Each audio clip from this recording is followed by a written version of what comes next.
I am Nijar Abdul Musawir. I'm the president of the African American Museum of Southern Illinois, here in Carbondale, Illinois. And today I would like to share with you some of the artifacts and pieces of historical pieces from our collection, African American, African, and so forth. And what I'd like to do is kind of get you to see some of the historical pieces that we have in our collection that is really, really interesting when it comes to the idea of boycotting segregation. That whole idea that there used to be a time in America where we were separated, that blacks would have to use one bathroom, whites would have to use another bathroom. We couldn't go to the same restaurants, we didn't go to the same schools. This actually was a part of American history.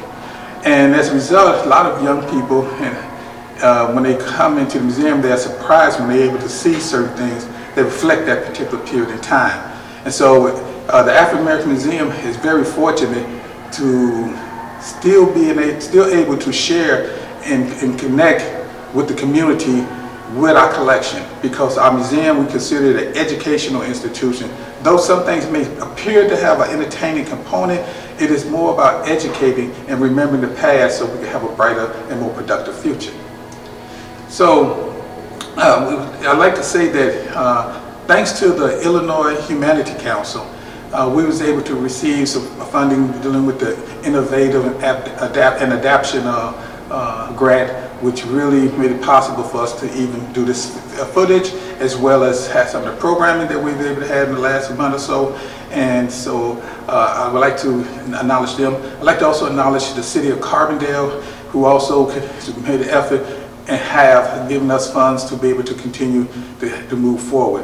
And also Carbondale Community Arts and what they've done in the same light. So with that, let's take a look at some of the pieces in our collection.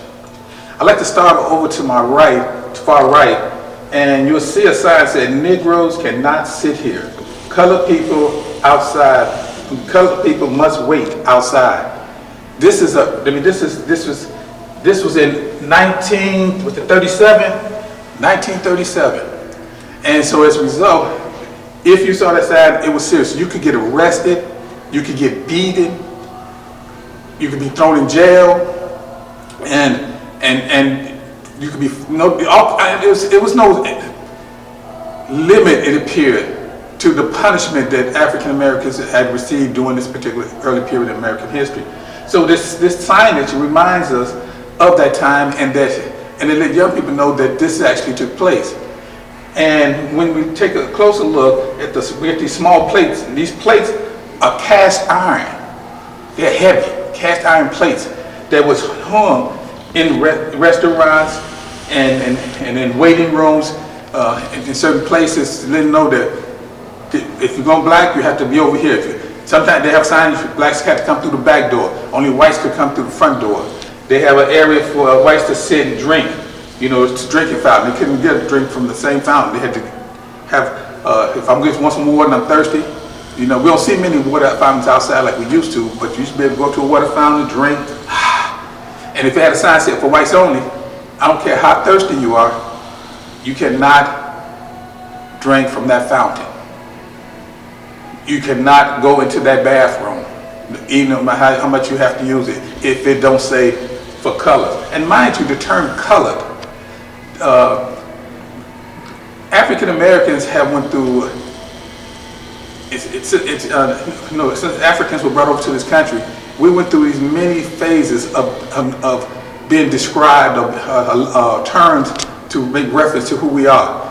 And we have Negro, we have colored, we have black, and today we predominantly use African American, even though it's equally used with black still used today. And noting that the difference between black and African American is simply this: black has a tendency to relate to Africans throughout the diaspora. So, and then African American is specifically talking about Africans who were born and living in this country. And so these particular cast iron signs is evidence of some of that historical past of separation, you know, this disassociation that we were forced into during the early America. And the museum is really proud to have that as part of our collection. We also are proud of the fact that we have an excellent relationship with other institutions. So if a particular museum, I remember the University Museum at Southern Illinois University requested some artifacts to be put in an exhibit that they was hosting.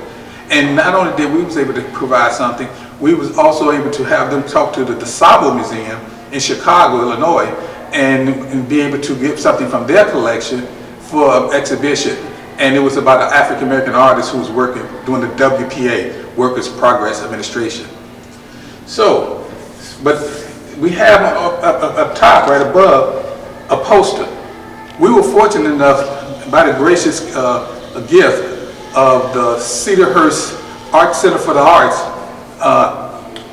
Rusty Freeman, and the director Sharon, oh gosh, forgive me, Sharon, I think Sharon's last name, but she was the director, she's retired, had these posters and was interested, well, we interested in having it as part of our collection because we always, everywhere we go, every time we do something, we mention the National African American Museum of History and Culture at the Smithsonian Museum.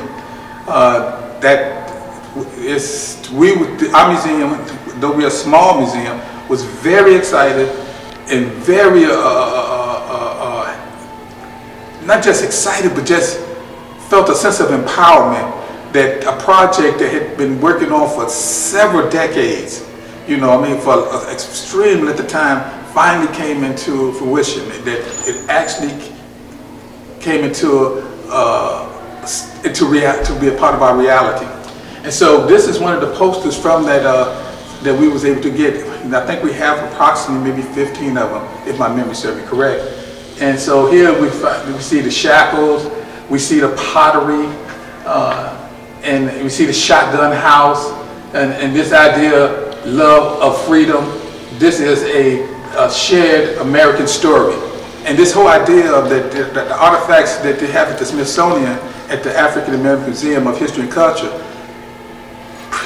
helps to extend and tell that story, but also we're thankful that we in Southern Illinois that we're able to share that story with this community in Southern Illinois, with individuals who may not have the opportunity to travel all the way to Washington to see the artifacts in the collection there. But I highly encourage you to do so if you can.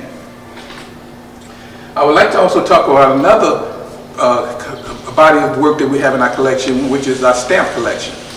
Our stamp collection is something that the U.S. government every year does a particular personality, and they would do a stamp about that particular personality who was African American. There have been, which I'm excited, was very excited. They even did one about Henry Ossawa Tanner, who was an African American painter who was best known for doing a painting called The Banjo Lesson, which had a young man sitting on a young kid's lap and teaching, and he's teaching the young kid how to play the banjo.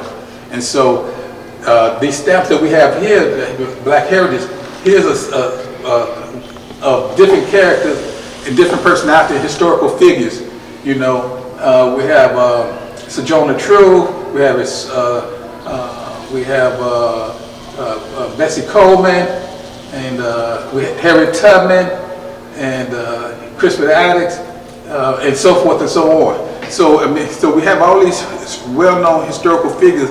And what's great about having an exhibit, it's interesting when people come in and say, who is that? And with the technology now, people grab their phone and start and they look it up, and they're able to pull that information up, you know, and they're able to have that information once they get home, and they can continue to look at it. But because we have these stamps and with all these historical figures, they're able to reference more in-depth information. We give them a little bit, but they're able to go into more depth because of the technology we have. And behind me we have one called the Jazz Singers, Blues Singers.